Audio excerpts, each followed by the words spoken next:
말씀으로 에베소서 5장 22절로 6장 4절 말씀이 되겠습니다. 경 315페이지쯤 됩니다. 한 절씩 나누어서 교독하시겠습니다. 아내들이여 자기 남편에게 복종하기를 주께 하듯 하라.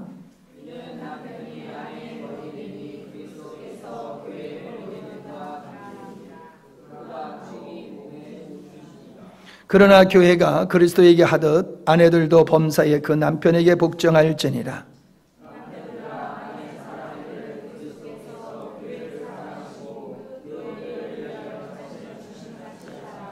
이는 곧 물로 씻어 말씀으로 깨끗게 하사 거룩하게 하시고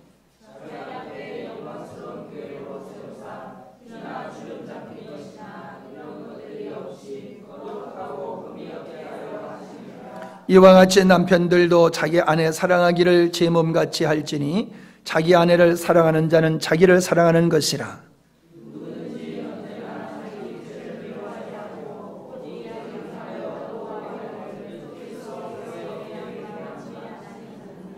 우리는 그의 몸의 지체임이니라.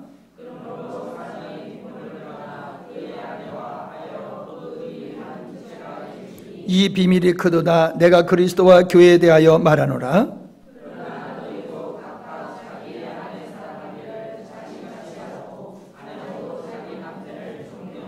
자녀들아 너희 부모를 주 안에서 순종하라. 이것이 옳으니라.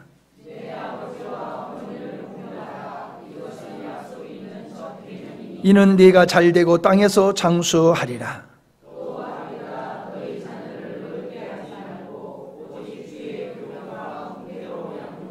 아멘. 아멘. 예, 정말 잘 나오셨고요. 잘 나오시긴 했는데 은혜를 못 받으면은 시작은 좋고 끝이 안 좋은 거예요.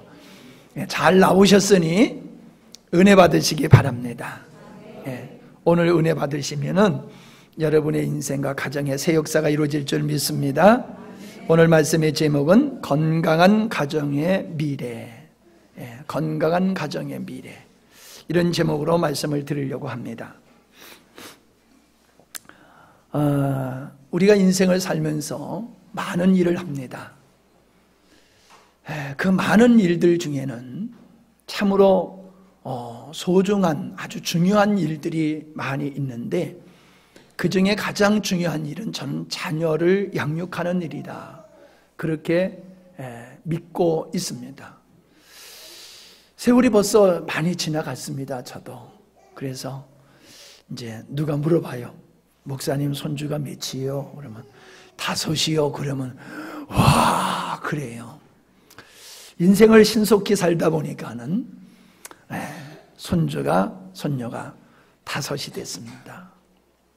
이 인생을 살면서 인생을 통해서 깨닫게 되어지는 것들이 참 많습니다.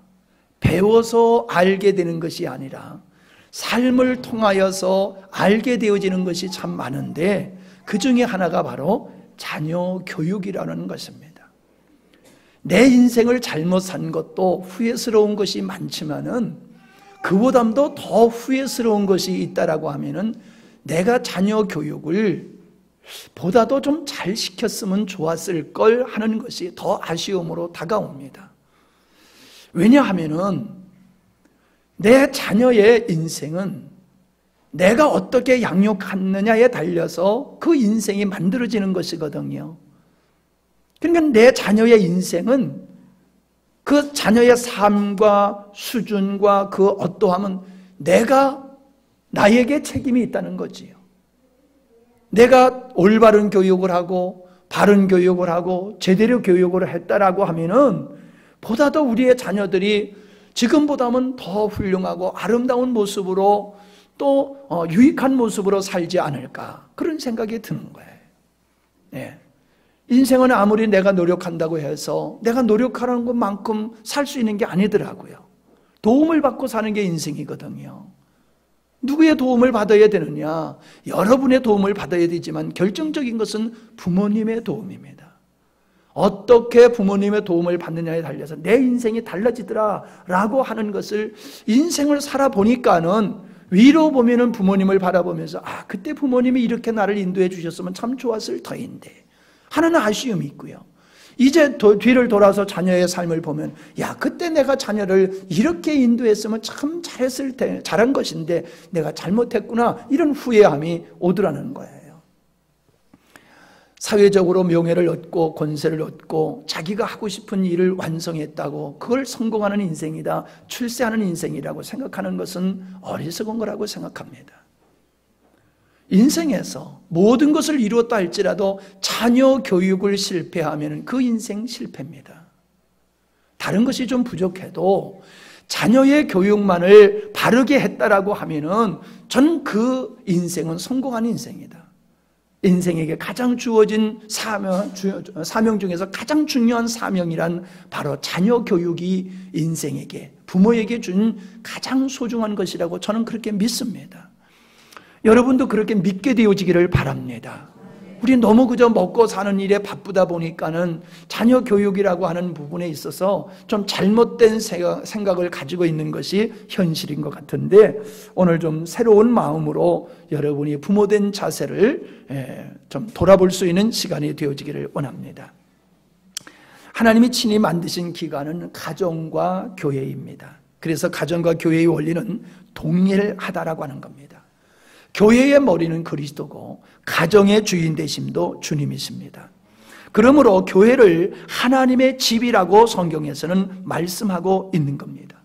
가정을 보면 교회가 보여야 되고요, 교회를 보면 가정이 보여야 됩니다. 그래서 가정 같은 교회가 되어야 되고 교회 같은 가정이 이루어지는 것이 건강한 교회요 가정이라고 저는 믿습니다. 가정은 하나님의 만드신 최초의 제도이지요. 국가보다도 앞서고 교회보다도 앞서는 것이 바로 가정입니다. 가정은 사회 모든 제도의 기본이 되어지는 겁니다. 가정이라는 것이 없이 이 사회가 존재할 수가 없습니다. 가정이 존재함으로 사회가 존재하는 거지요. 가정이 모든 것의 기초가 되어지는 것이라는 거지요. 그래서 가정이 건강하면 사회가 건강하고요, 가정이 무너지면 사회가 무너지게 되어 있습니다. 그래서 오늘날 우리 사회적으로 발생하는 많은 문제들이 있는데, 실상은 그 모든 문제는 어디서 시작되느냐 하면은 문제 있는 가정에서부터 시작된다라고 하는 것을 우리가 좀 인식했으면 좋겠습니다. 요즘 가장 큰 문제가 청소년 문제입니다. 학원에서 폭력 사태로 말미암아 또 왕따를 당하는 거, 또 성폭력이라든가 뭐 여러 가지 문제로 청소년 문제가 심각합니다. 그러다 보니까는 폭력을 근절하기 위해서 CCTV를 갖다가 학원 내 곳곳에다가 설치를 해가지고 그걸 근절하겠다. 또 경찰관을 상주시켜가지고 그런 일들이 발생하지 않겠다. 그런 일을 합니다. 그리고 상담원 교사들을 늘리겠다. 그건 조금 좀 바람직한 것 같아요. 그런데 여러분, 다른 방법으로 아무리 청소년 문제를, 학원 문제를 해결을 하려 하더라도 그건 안 됩니다. 왜 안 된다고 제가 확신 있게 말씀을 드리냐 하면요, 그 모든 문제는 가정에서 시작된 거거든요. 그 가정에서 시작된 문제가 학원에서 표출되는 것뿐입니다. 그러니 여러분, 근본을 치료해야 되는데 근본을 치료하지 아니하고 그저 억제해가지고 그 문제를 해결하겠다는 발상은 너무나도 어리석은 것이 아닌가, 저는 그렇게 생각을 합니다. 사회적인 문제, 가정의 문제, 참 우리가 가지고 있는 많은 문제를 가만히 바라보면요, 사실 이 모든 문제는 사단의 역사로부터 시작된다고 저는 봅니다. 사단이 아담과 하와야, 그 하나님의 만드신 최초의 가정을 공격해서 그 가정에 죄가 들어옴으로 말미암아 부부의 그 관계가 원수의 관계로 파괴되어지는 모습을 우리는 알 수 있습니다. 그 죄가 가정에 들어온 이후로부터 고난이 들어왔고 슬픔이 들어왔고 고통이 시작되었다라고 하는 것을 우리는 잘 압니다. 여러분, 그래서 저는 이 건강한 가정의 미래를 위해서 우리들이 해야 할 일이 무엇인가를 말씀을 드리려고 하는데, 사실 새로운 말씀은 아닙니다.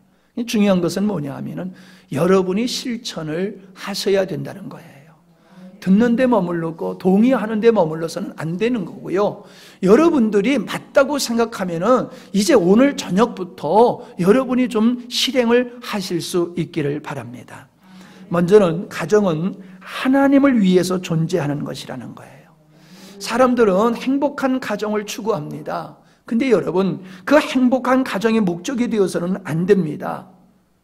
지난번에도 행복에 대한 말씀을 드렸습니다마는 사람은 내가 행복하기 위해서 다른 사람의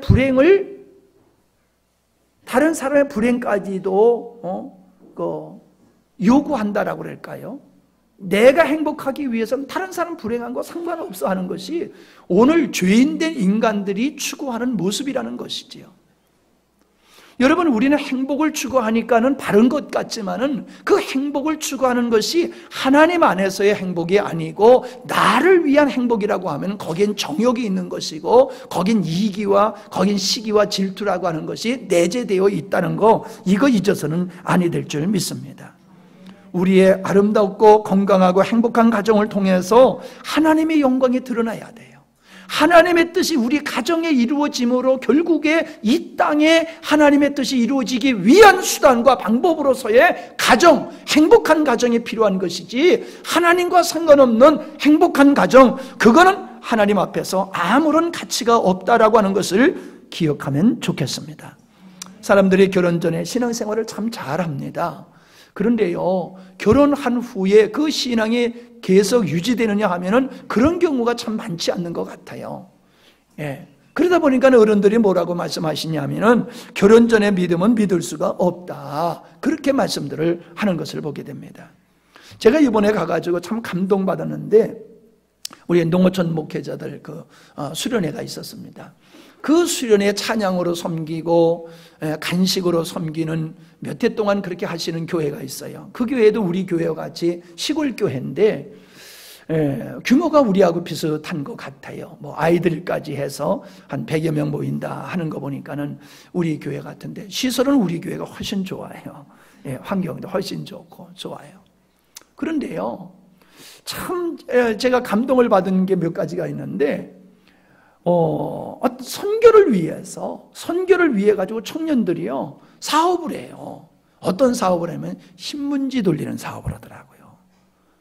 신문지 돌리는 사업을 위해 가지고 청년들이 새벽같이 일어나 가지고요 신문을 돌리는 거예요. 그래서 거기서 수입을 얻은 것 가지고 그 전체 수입에서 11조를 떼 가지고 선교를 하고 나머지는 각자 나눠 갖는 거예요. 근데 포천서 속초까지가 꽤 먼 거리거든요.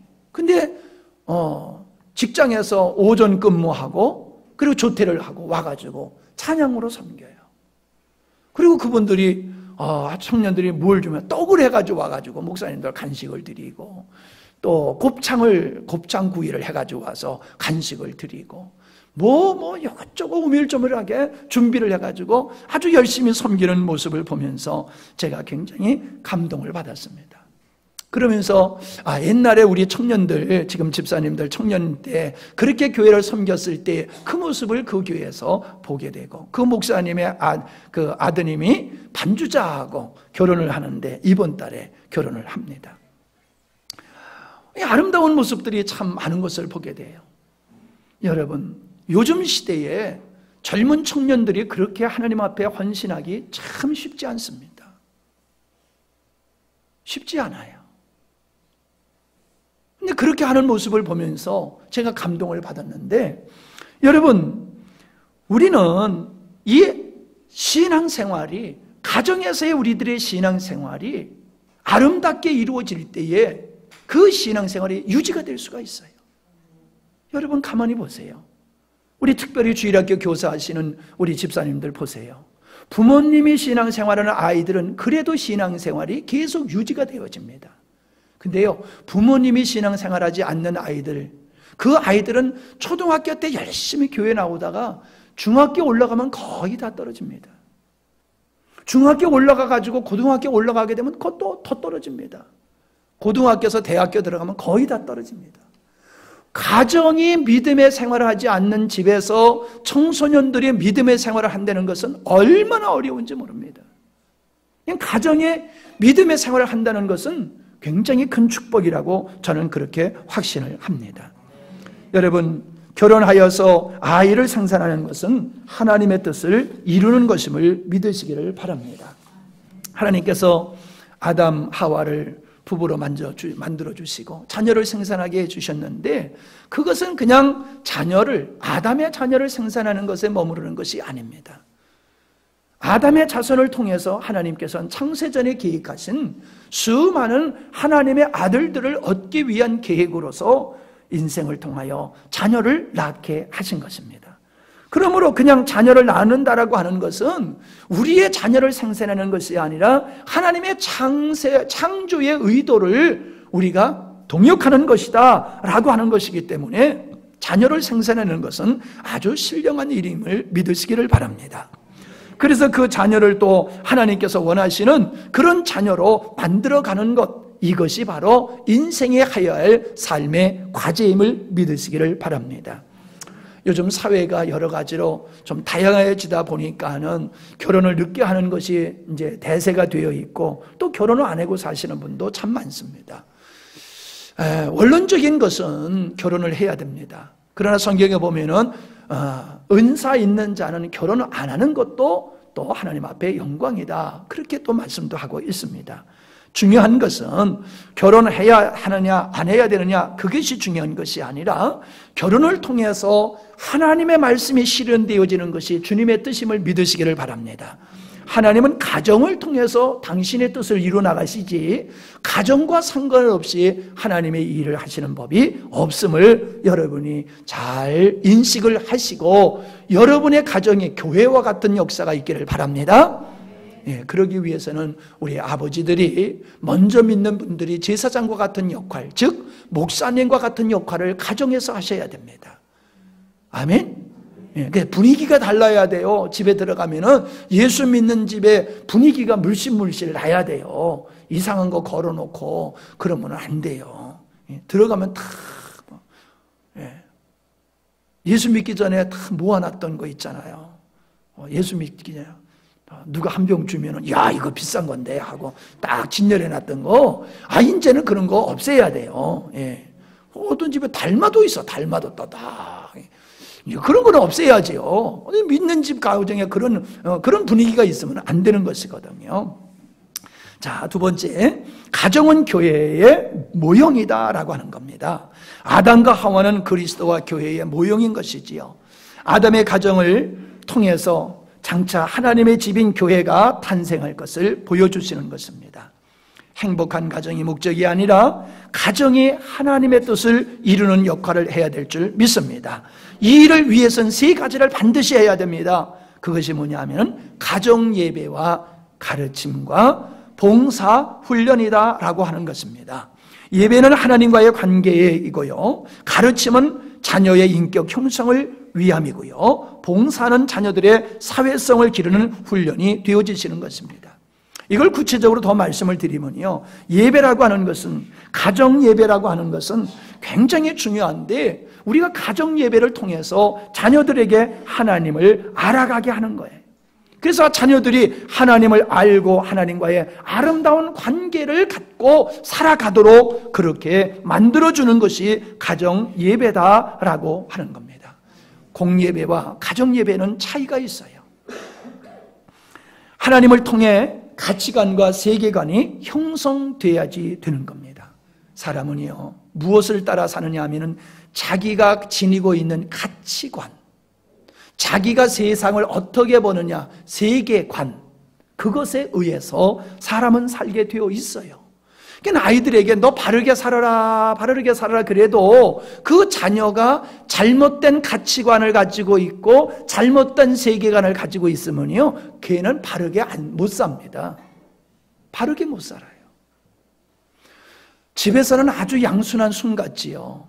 근데요, 그 아이가 바깥에서는 안 그래요. 바깥에서는요, 집의 모습과 다른 거예요. 여러분, 너무 자녀들 믿지 마세요. 또 이간질 시키는 것 같은데, 그런 의미로 드리는 말씀이 아니라 우리 자녀들이 그렇게 우리 앞에서 하는 것과 같이 밖에서도 그렇게 하지 않는 경우가 있다는 것을 여러분이 아셔야 됩니다. 여러분도 두 얼굴 가지고 있잖아요. 아이들도 두 얼굴 가지고 있어요.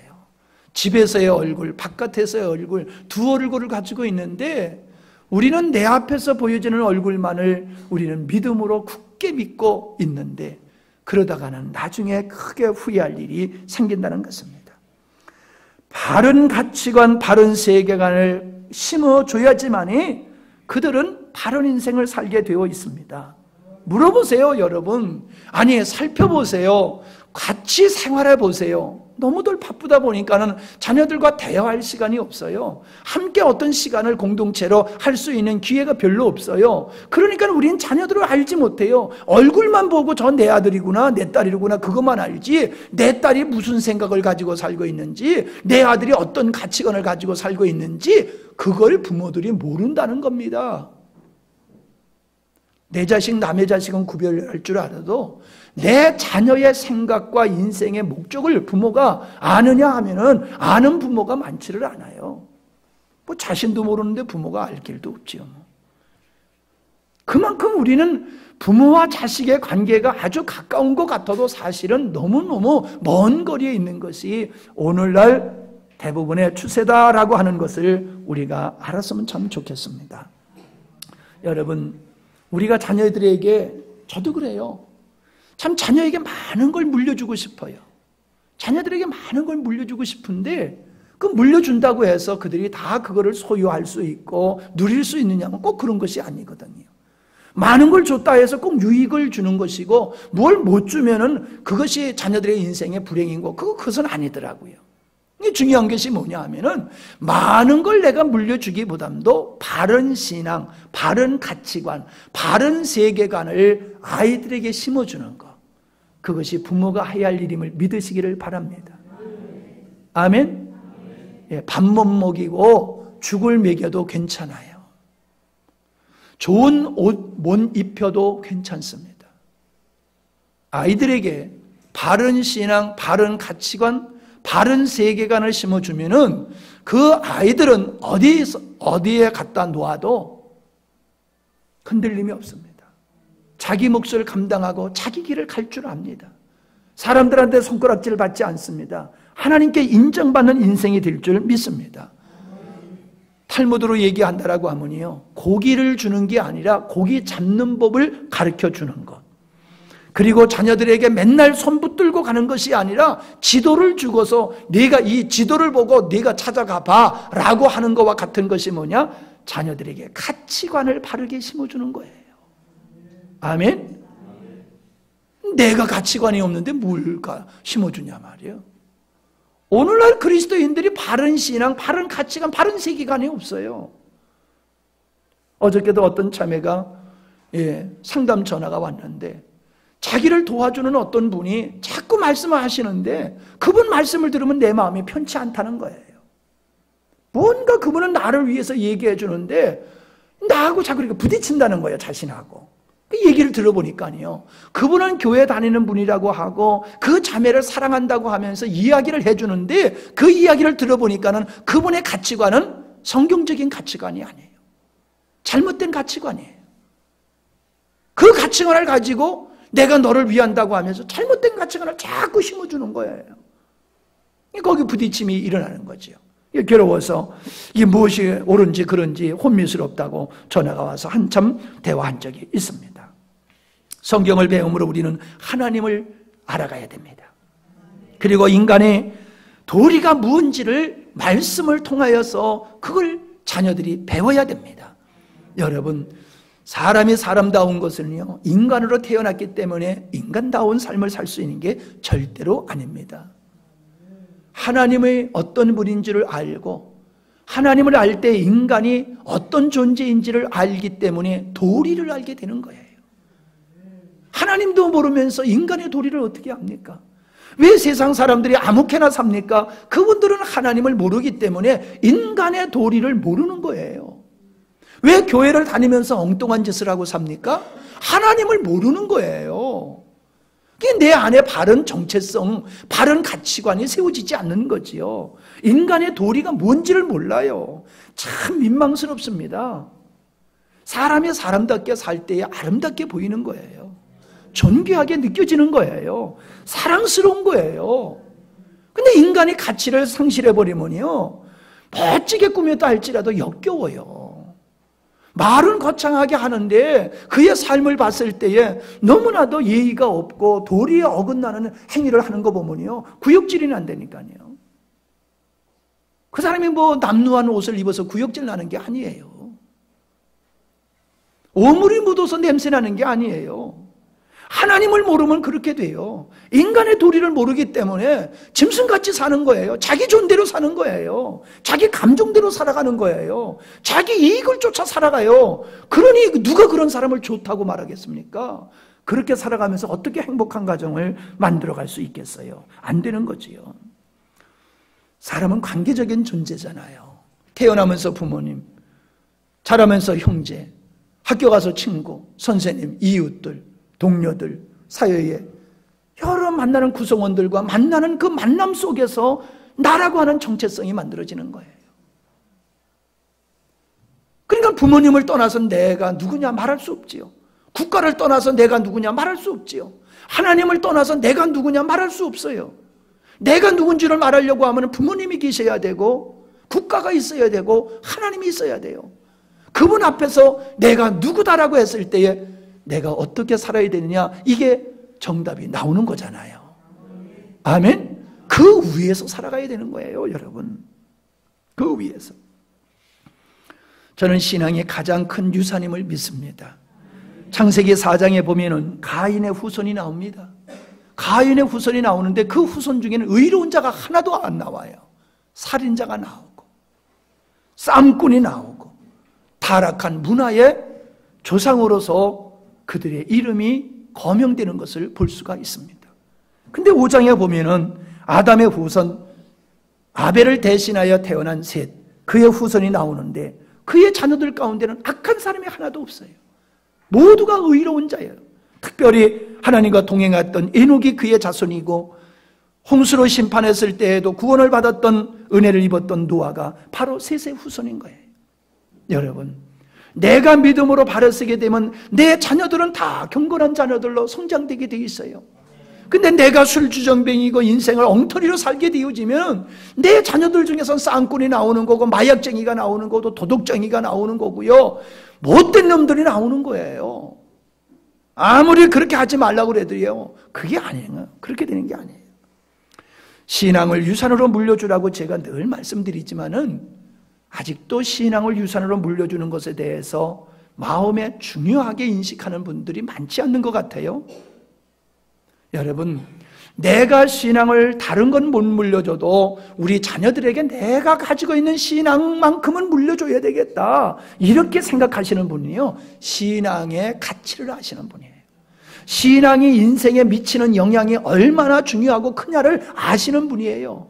그분은 다른 것은 못해더라도 신앙 하나 물려주기 위해서 온 마음을 씁니다. 그러면요, 신앙 하나 제대로 물려주면 그네들이 오뚜기같이 서는 걸 믿으시기를 바랍니다. 오뚜기같이 서요. 여러분, 요즘 청소년 문제 중에서 문제가 뭐냐 하면은 핸드폰이 있죠. 핸드폰. 이 핸드폰 참 고약한 거예요. 이거 우리 살기 좋다고 좋아할 거 없어요. 핸드폰 생겨가지고 집에서도 핸드폰, 길거리에서도 핸드폰, 차에서도 핸드폰, 맨날 핸드폰 가지고 게임하고 이거밖에 없어요. 옆에 와서 도둑질해 가도 몰라, 그거 하느라고. 네. 그런데 그 핸드폰을 통해 가지고 나쁜 것들을 많이 보고 들을 수 있다고 하는 거 이미 우리 젊은 부모님들은 다 아시지 않습니까? 여러분, 보지 말라 그래가지고 걔들이 안 봅니까? 안 볼 수 없는 거예요. 볼 수밖에 없는 사회가 돼버렸어요. 우리는 오물 속에 풍덩 빠진 것과 같이 우리는 이 사회의 모든 구조와 문화와 환경들이 방탕과 타락으로 완전히 그냥 그렇게 골마버렸어요. 그걸 보지 말라고 그러면 어떡합니까? 듣지 말라고 그러면 어떻게 안 듣습니까? 귀를 막아야 되고 눈을 감고 살아야 되는데 우리가 어떻게 귀를 막고 눈을 감고 살 수 있습니까? 중요한 게 뭡니까? 믿음을 심어주면요, 어린아이에게 예방주사 맞춰주는 거하고 같아요. 예방주사 맞춰주는 거하고 같아요. 우리 어른들 겨울 되어지면은 감기 몸살 하지 말라고 예방주사 맞잖아요. 예방주사 맞으면 그게 와도 이기는 거예요. 아멘? 아멘? 그게 신앙을 물려주는 거예요. 여러분, 신앙을 물려준다는 게 맨날 뭐 하나님만 얘기하니까는 그런 건 줄로 꼬롬하게 생각하시는 분이 계시는데 그런 게 아닙니다. 신앙을 가짐으로 구별된 삶을 살 수 있는 거예요. 신앙을 가짐으로 아닌 것을 아니라고 거절하는 용기 있는 자를 만들어가는 거예요. 신앙을 가짐으로 말미암아 미혹을 받아도 끌려가지 않도록 만드는 게 신앙의 힘인 걸 왜 여러분 모르십니까? 내가 그런 능력 있는 삶을 못 사니까 그런 것 같아요. 신앙의 유산 엘리 제사장은 자기가 제사장이면서도 자녀들에게 신앙 지도를 제대로 못했어요. 참 신앙을 전수해 주지 못했어요. 그래서 그 결과로 그 가문이 몰락하게 되는 것을 보게 됩니다. 두 번째로 가르침입니다. 가정이라고 하는 것은 참으로 몸과 마음이 쉴 수 있는 게 가정이지요. 가정이 없는 사람 얼마나 비참하고 외로운지 몰라요. 가정은 하나님께서 우리에게 주신 참 축복된 것임을 저는 믿습니다. 그런데요, 이 가정이라고 하는 것은 그냥 쉼의 장소만이 아니라 가정은 새 출발의 역사예요. 자녀를 생산하는 거니까 새 출발이지요. 자녀들이 사회에 나가 생활을 할 수 있도록 교육시켜가지고 내보내는 것도 가정이에요.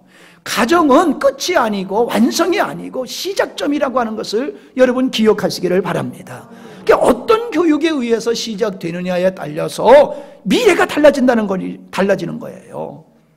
한국의 학부모들은 교육을 학교와 교사들에게 위임한 상태에 있는 것 같습니다. 인성교육은 아예 포기한 상태이지요. 인성교육, 사회성, 신앙교육, 교육의 주체가 누굽니까? 부모님입니다. 학교 선생님들이 아니에요. 교회 주일학교 교사가 아니에요. 어찌 보면 목사님도 아니에요. 인성과 영성과 신앙, 사회성, 이 모든 것의 교육의 주체는 우리 부모가 되어야 되는 겁니다. 그걸 돕는 분이 선생님이에요. 그걸 돕는 분이 목사님이에요. 여러분이 여러분의 자녀에 대한 교육의 책임을 지셔야 됩니다. 밥 먹이고 옷 입히는 거, 학비 주는 거, 그것이 여러분의 책임과 의무의 전부라고 생각하면 아니 되십니다. 아니 되세요. 여러분들이 자녀의 인성을 만들어 가야 됩니다. 여러분들이 자녀들의 사회성을 만들어줘야 됩니다. 영성을 가정에서 길러줘야 됩니다. 그 장이 바로 가정이라는 거예요. 가정은 그냥 잠자고 나가는 것이 가정이 아니에요. 피곤하면 집에 와서 쉴 수 있는 것이 가정이 아니에요. 가족은 교육의 장이에요. 시작.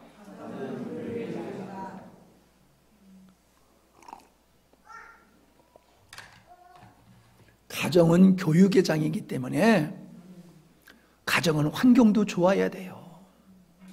가정이 너무 지저분하면 안 돼요. 깔끔해야 돼요. 가정에서는요, 좋은 것을 보고 들을 수 있는 그런 현장이 되어지는 거예요. 아멘? 여러분, 그건 조금 이따 얘기하겠습니다. 오늘날 사람들은 공교육의 부재다, 이런 얘기들을 많이 합니다. 근데 제가 봤을 때는요, 가끔 그 수능고사에서 아주 우수한 성적으로 만난 사람들의 인터뷰한 것을 보면은 어떻게 이렇게 공부를 잘했느냐고 물어보면요, 학원 안 갔대요. 그냥 학교에서 가르쳐 주는 거 충실하게 그걸 잘했더니 이렇게 좋은 성적으로 나왔다, 이렇게 얘기하는 걸 들어보셨지요? 못 들어보셨어요? 네, 전 들어봤어요. 학교 교육만 잘 받았는데도 좋은 성적이 나왔다는 것은 학교에서 잘 가르쳤다는 얘기잖아요. 이 양반들이 막 못 알아듣는 거요. 알아듣는 거요. 잘 가르쳤다는 얘기지요. 근데 왜 자꾸 우리는 공교육의 문제라고 얘기를 합니까? 부모님들이 너무 앞서서 학원에서 먼저 다 가르쳐버리는 거예요. 아니 학교 가서 순이야 바두가 아버지 어머니 학교에서 배워야 되는데 학원에서 이미 다 배워버렸어. 그냥 학교 가가지고 그거 가르쳐. 다 아는 거 가르쳐. 그러니까 재밌겠어요 없겠어요? 재미없어요. 학교는 이상한 곳이야. 나 다 아는 거 가르쳐준다고.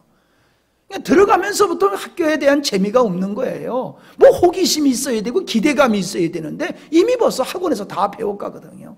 계속 먼저 배워 학원에 가서. 그러니까 학교 가서는 뭐예요? 복습하는 거야, 복습. 학교가 잘못 가르치는 게 아니라 극성 맞은 부모님들 문제가 있는 거예요.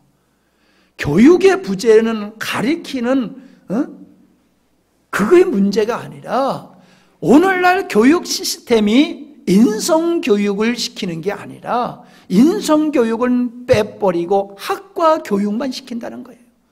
좋은 학교 들어가기 위한 교육, 좋은 기업체에 들어가기 위한 실력을 쌓아주는 교육만 하고 있는 거지, 그에게 역사의식을 심어지고 민족을 사랑하고 정말 인류를 위해서 헌신하고자 하는 불타는 마음을 심어주는 게 없어요.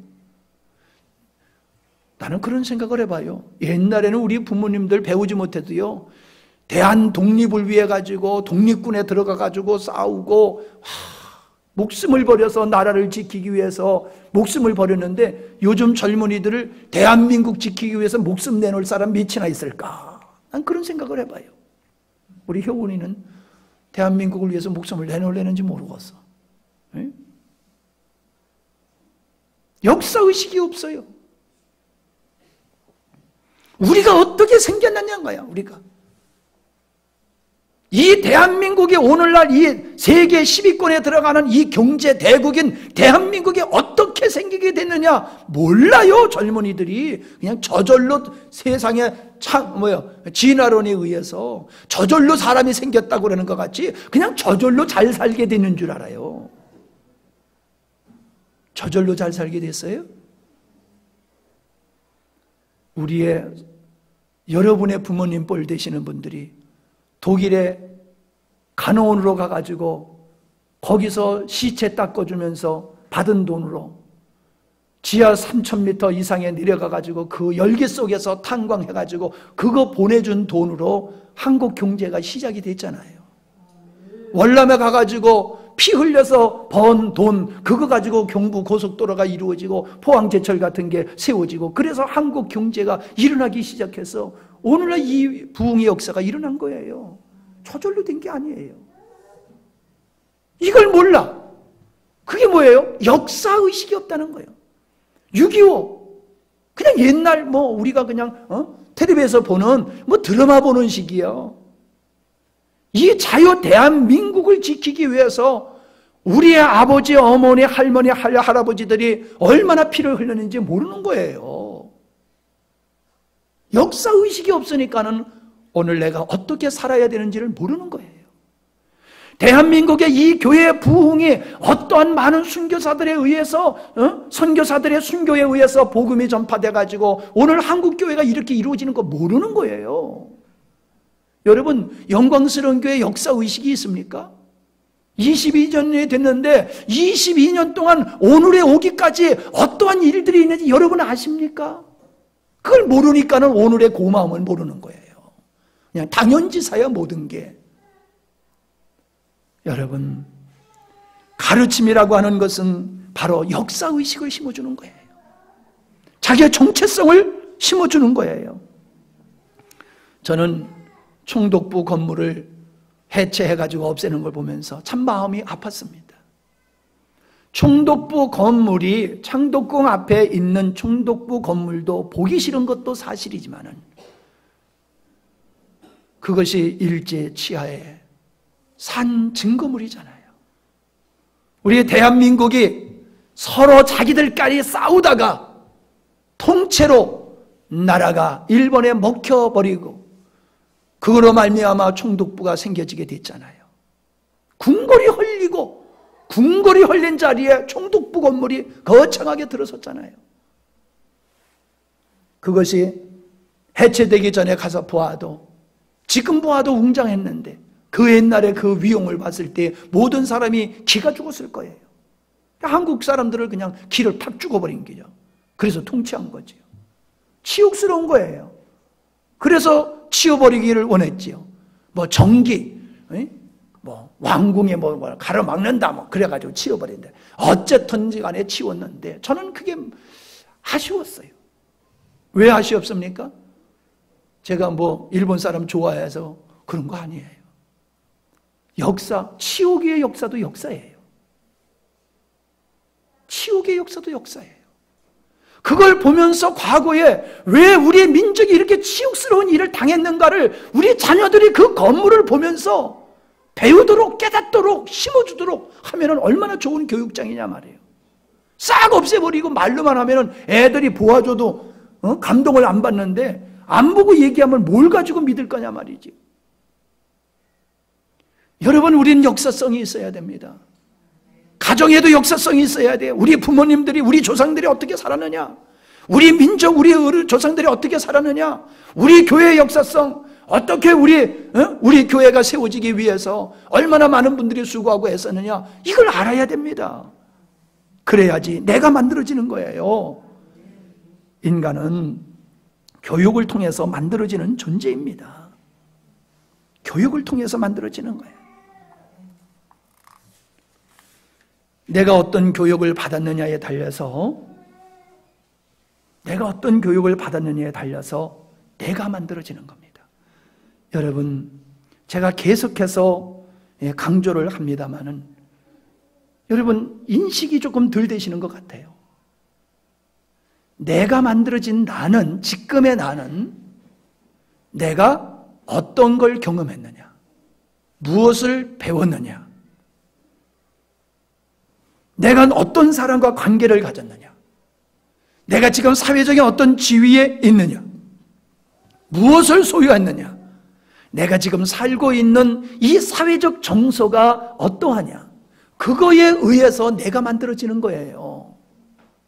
그럼 바꿔서 말하면 우리 자녀들이 만들어지는 것도 동일한 원리입니다. 그가 경험하는 것에 의해서 만들어지는 거예요. 그가 배우는 것에 의해서 우리 자녀들이 만들어지는 거예요. 그가 누구와의 관계를 갖느냐에 대해서 그가 만들어지는 거예요. 술꾼하고 만나보세요. 그럼 술꾼 되는 거예요. 사기꾼하고 만나보세요. 그럼 사기꾼 되는 거예요. 그래서 좋은 친구 만나야 된다고 얘기하잖아요. 근데 여러분, 정말로 그거를 여러분이 아십니까? 정말로 제대로 인식하고 있다라고 하면요, 여러분, 우리는요, 애들이 무서워야 돼요. 애들이 무서워야 돼요. 애들이 부부지간에 싸우는 거 볼까봐 무서워야 돼요. 내가 살아가고 있는 걸 우리 아이들이 보고 그걸 닮아갈까봐 좀 두려워해야 돼요. 애들 바보가 아니에요. 내가 이번에 우리 둘째 딸 이제 애들 데리고 왔는데 이제 4살 먹은 손녀딸에게 기도해라고 그랬어요. 그랬더니 기도를 하는데 뭐라고 하냐면, 하나님 좋은 일기 주셔서 편안하게 오게 해주셔서 감사합니다. 나 토하지 않고 멀미하지 않고 오게 해주셔서 감사합니다. 그런 기도를 해요, 4살짜리가. 그래서 내가 기도하다가 내가 그냥 깜짝 놀랐어요. 아니, 얘가 애냐 어른이냐, 도대체 좋은 일기 주셔서 잘 오게 해달라고 이게 4살짜리가 할 기도냐 그랬더니 그거 다 저 아버지가 가르친 대로 하는 거래요. 여러분, 가르치는 대로 합니까? 근데 얘는 가르친 대로 하더라고요. 부모에게 들은 걸 다 기억하고 있다. 그걸 기도해라고 그러면 그걸 자기 말로 하는 거예요. 깜짝 놀랐어요.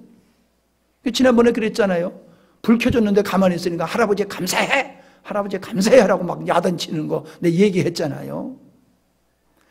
무서워요, 여러분. 애들이 내가 하는 대로 한다니까요. 무섭기도 하지만요, 얼마나 좋습니까? 내가 한다로 하니까는. 그러니까 내가 잘만 하면 되잖아. 겁날 것 없어요. 무서울 것 없어요. 내가 잘하면 걔가 부모가 하는 대로, 본 대로 해요. 아이들은 들은 대로 해요. 배운 대로 해요. 아는 대로 하는 거예요. 아멘.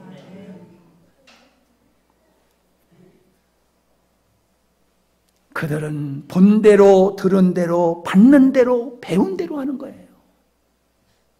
그러니 여러분, 가정이 교육장이라니까요. 가정이 교육장이에요. 오늘날 안타까운 것은 체벌이 없어진다는 겁니다. 가정에서의 체벌이 없어집니다. 학원에서도 아이들을 때리지 못하게 합니다. 교회에서도 체벌이, 징계가 없어지고 있어요. 이렇게 말합니다. 크면 다 알아서 할 겁니다. 부모들이 그래 말이에요.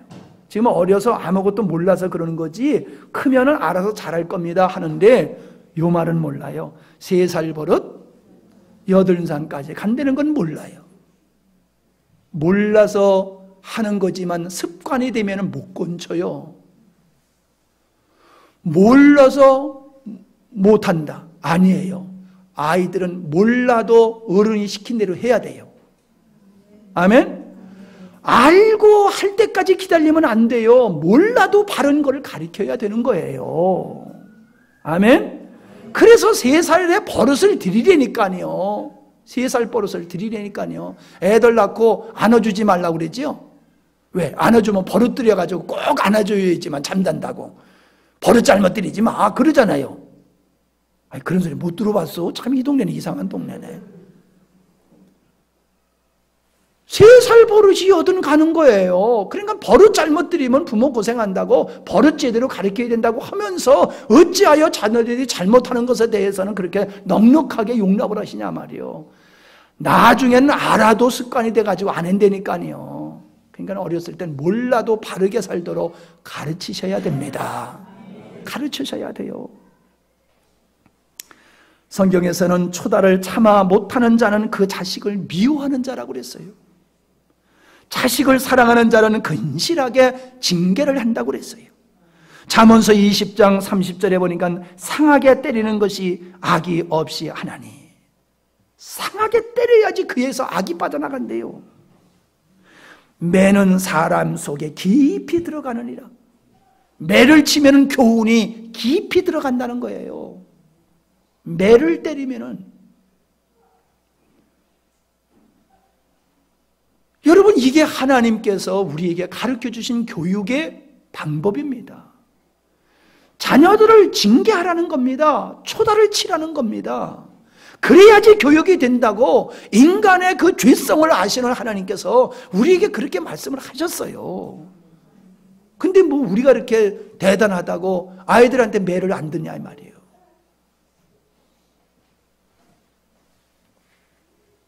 종교개혁자들은 바른 교회를 만들기 위해서 3가지를 시도했습니다. 첫째가 뭐냐면은 하나님의 말씀을 바로 가르쳐야 된다는 것이었고요. 2번째는 성례의식을 바르게 해야 된다. 성례의식을 신비주의로 하지 말고 바르게 해야 된다. 그 다음에 3번째가 권징을 해야 된다라고 했습니다. 3번째가 뭐라고요?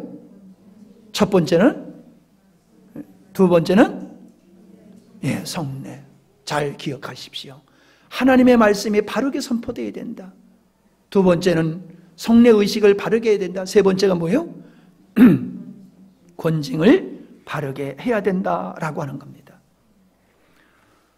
가정과 가문에서, 그리고 마을에서, 그리고 학원과 교회에서 권징, 권면, 체벌이 사라져버리고 말았습니다. 얼마 전에 담배꽁초를 버렸다고 그러든지, 그건 내가 정확하게 모르는데 할머니가 지나가다 학생이 뭘 잘못해서 그걸 나무랬대요. 이 학생 그러면 되는가 하고 나물렀더니 뒤에서 벽돌을 가지고 가가지고 할머니의 머리를 내려쳐가지고 할머니를 죽게 했어요.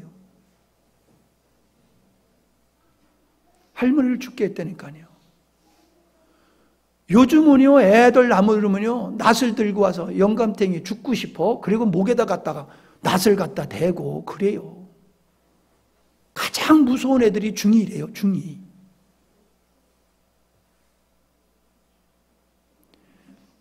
이게요, 체벌이 없어져 버렸어요. 체벌이. 집에서 부모가 뭐라고 그러면요, 그냥 뛰쳐나가 버려요. 학교에서 뭐라고 그러면요, 맞짱 뜨자고 그래요, 선생님한테.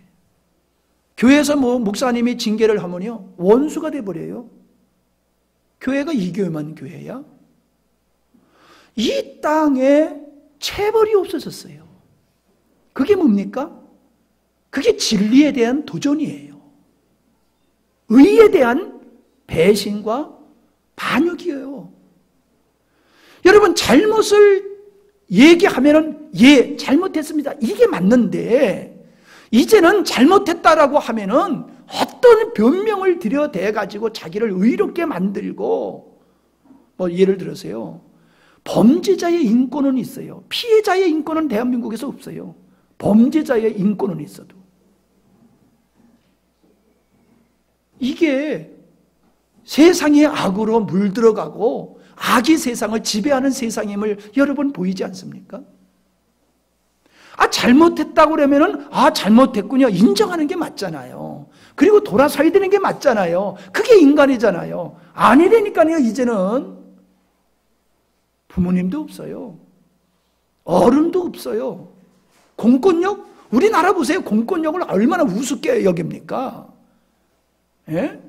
공권력을 얼마나 우습게 여겨요? 국가의 권위를 갖다가 그렇게 우습게 여기는 거예요. 오늘날 교회에 권위가 있습니까? 목사님을 알기를 우습게 알잖아요. 우리 교회는 안 그런 줄 알아요? 나도 가끔 그런 모욕을 느낄 때가 있어요. 이 양반들이 진짜 목사를 목사로 아는 거야? 목사를 뭐로 아는 거야? 그런 생각이 들 때가 있어요. 내가 기분 나빠서 하는 얘기가 아닙니다. 인간이 인간답게 되고 가정에 가정답게 되려고 하면은, 사회가 건강한 사회가 되려고 그러면 권위가 세워져야 되는 겁니다. 권위가 세워지려고 그러면 징계가 있어야 되는 거예요. 아멘? 징계를 싫어하는 거는요, 악으로서 진리에 도전하는 거예요.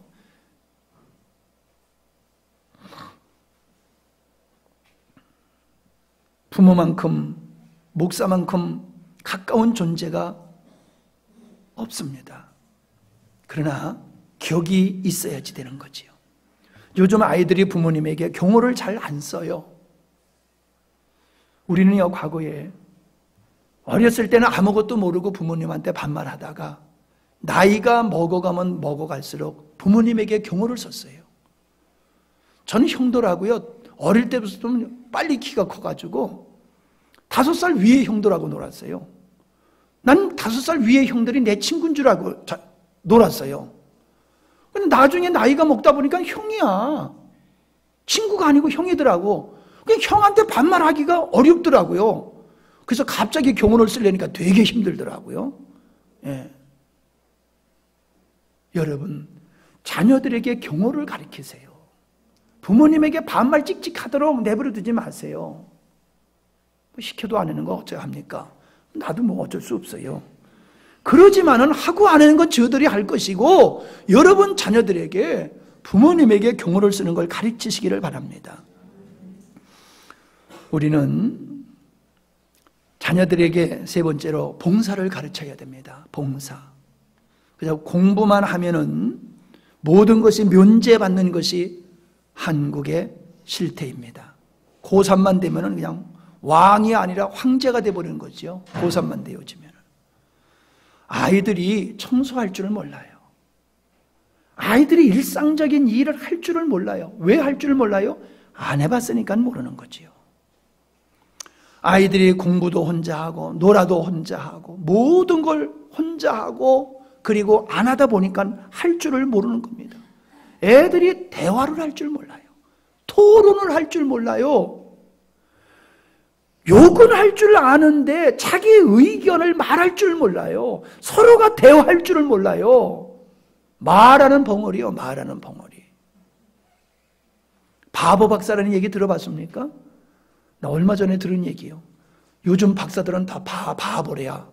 우리 교회 박사가 없으니까 이런 얘기를 하지. 박사님이 계시면 말 못하는데 박사는 바보래. 그래서 왜 박사가 바보냐 하니까, 박사들은 자기가 논문 발표한 거 그거밖에 모른대. 다른 건 할 줄을 모른대야. 가만히 보니까 맞는 얘기 같더라고요. 요즘 사회가 세분화되다 보니까요, 자기 전공 분야만 알지 자기의 전공 분야 외에는 깜깜이야. 특별히 인생에 대해서는요, 더 몰라. 난 박사님이면 다 아는 줄 알았더니 인생에 있어서는 다 제로야. 여러분, 면제시키지 마시기 바랍니다. 공부도 자기가 할 몫이지만은 가정에서 자기가 할 일은 자기가 하도록 여러분 훈련을 시키세요. 아멘 안 하잖아요. 훈련 시키세요. 청소 시키세요. 빨래 시키세요. 밥도 시키세요. 시간 되면 밭에 끌고 가서 일도 시키세요. 그래야지 자녀 사랑하는 거예요. 자녀들의 손에 흙 안 묻히려고? 흙 안 받고 살면 죽어야 돼요. 손에 물 안 묻히려고? 내가 어떤 사람 그렇게 자라나가지고 지금 결혼 생활 정말로 어렵게 하는 사람, 자기만 어려운 게 아니라 남도 어렵게 하는 사람 보고 있어요. 공주로 자라났어. 손끝에 진짜 물 한 방울 안 묻히고 자라났어. 할 줄 아는 게 아무것도 없어. 그러니까 그 사람은 모든 주위의 사람이 다 자기 종이야. 다 시켜. 아무나 자기 일을 다 시켜. 바보가 됐어요. 이상한 사람이 됐어요. 저는 가끔 혼자 이런 생각을 해봐요.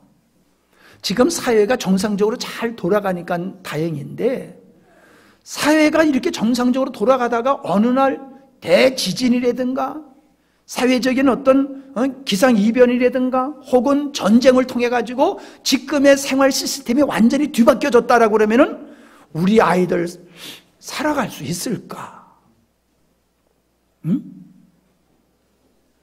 여러분, 아파트에서가 아니고 땅굴에서 살라고 그러면 살 수 있겠어요? 난 과연 우리 아이들이 지금 환경이 완전히 하늘과 땅으로 확 바뀌어버린다라고 하면 생존할 수 있을까? 스스로 죽을 것 같아. 스스로 죽을 것 같아. 면역성이 없어요. 삶의 능력이 없어요. 정글에서 살아남는 법, 그거 좀 배워야 될 것 같아요. 교회에서 그런 것 좀 했으면 좋겠어. 그러면 하나도 안 보낼걸, 부모들이.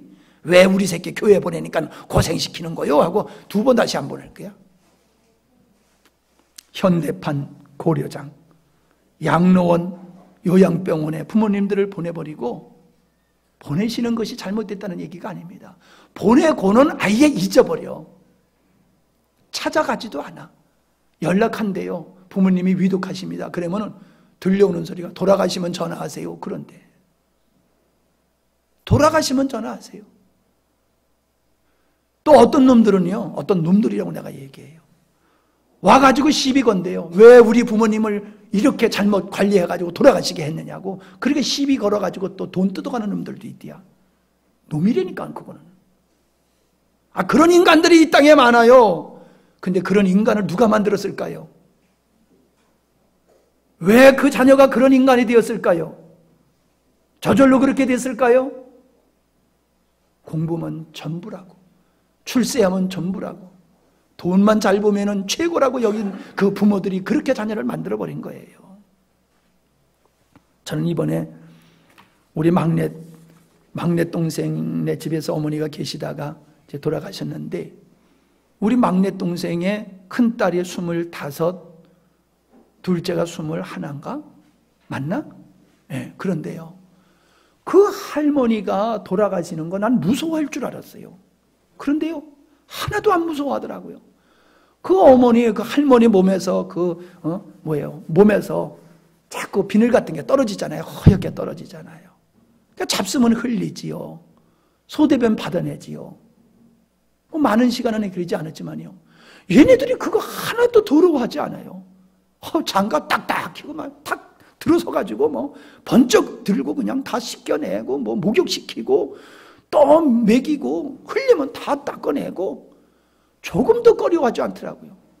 할머니가 계시던 곳에 돌아가셨으니까는 그 자리가 좀 지저분한데요, 아무 꺼리낌 없이 뭐 다 청소 싹 하고 말이요. 아무런 느낌 없이 그냥 그러고 지내요. 내가 놀랬다니까요. 사람이 죽으면요, 그가 입고 있던 옷, 그의 이름으로 있는 모든 물건이 다 죽어요. 사람이 살아있으면서 이 옷 너 입어. 그러면 잘 입어요. 근데 이 옷 죽은 사람 옷이요 입어. 그러면 안 입어요. 아무리 좋은 옷이라도 죽은 사람 옷 입으려면 안 입어요.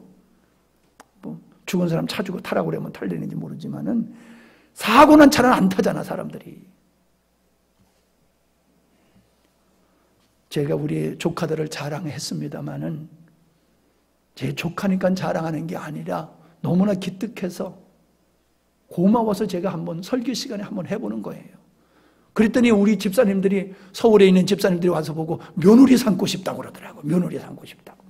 그거 보고 저 딸 나 며느리 삼고 싶다 그래서 줄 서요, 줄 서. 내가 그랬어. 예.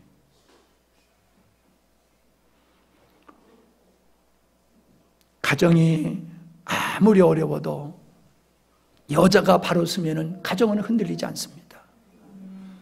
여자가 바로 서면은 자녀들이 훌륭한 자녀가 되어집니다. 남편을 하늘과 같이 받들면은 자녀들이 아버지를 하늘과 같이 받들어요. 남편으로 잘 섬기고 가정으로 잘 섬기면 자녀들도 따라서 부모님을 그렇게 섬기고, 그래서 가정의 질서가 세워지고 아름다운 가정이 이루어질 줄 믿습니다. 하나님은 우리에게 가정을 주셨어요. 가정은 하나님의 말씀이 실현되는 장소임을 꼭 믿으시기를 바랍니다. 하나님의 말씀이 실현되면 가정이 바로 천국과 같이 되는 겁니다. 가정의 머리는 주님이시고요. 이런 가정은 바로 건강하게 될 수밖에 없어요. 그런 가정에서 자녀들이 위대한 인물로 자라게 되어 있는 거예요. 머리가 좋은 게 위대한 인물이 되는 조건이 아닙니다. 바른 정체성, 역사의식, 가치관, 세계관이 바르게 되어 있으면 훌륭한 인물이 되는 거예요. 능력 있는 아이를 만들려고 하지 마세요. 건강한 건강한 가정을 만들기를 위해서 힘쓰시기를 바랍니다. 그러면은 여러분의 자녀들이 주님 앞에서 나라와 민족을 위해서 아름답게 쓰임받는 일꾼이 될 줄 믿습니다. 마지막으로 이 말씀 한마디 더 드릴게요. 우리가 어른이지만은 아이와 같은 자세로 좀 살았으면 좋겠어요. 아이와 같은 어른이 있고 어른과 같은 아이가 있어요. 근데요, 나이를 먹어도 우리는 배워야 됩니다. 아멘. 나이가 먹었다고 내가 배울 게 없는 게 아니에요. 나이가 먹었어도 우리는 배울 게 있고요. 3살 먹은 자에게, 3살짜리에게도 배울 게 있다고 그랬잖아요. 왜 인생을 실패하느냐? 배우려고 안 되는 거예요. 아이와 같이 겸손하게 배우려고 들지를 않기 때문에 발전이 없는 거예요. 변화가 안 되는 거예요. 다 안 돼요. 나도 어른이래요. 자존심 챙기기만 급급하지 자기를 돌아보고 자기를 만들어가는 이 일에는 성실하지 않아요. 그러니까는 되기도 전에 그냥 고개 숙이는 그런 인간이 되는 거예요. 우리 어린아이와 같은 마음으로 살아갔으면 좋겠어요. 징계를 기쁨으로 받았으면 좋겠어요. 후회 없는 부모로서 자녀를 위해서 충성하는 것은 바른 신앙, 바른 가치관, 바른 정체성, 바른 세계관, 바른 역사관, 그걸 심어주는 게 부모의 사명임을 믿으시고 그렇게 힘써 살아가시는 우리 모두가 되기를 바랍니다. 하나님 아버지, 우리에게 귀한 자녀를 주신 거 너무너무 감사합니다.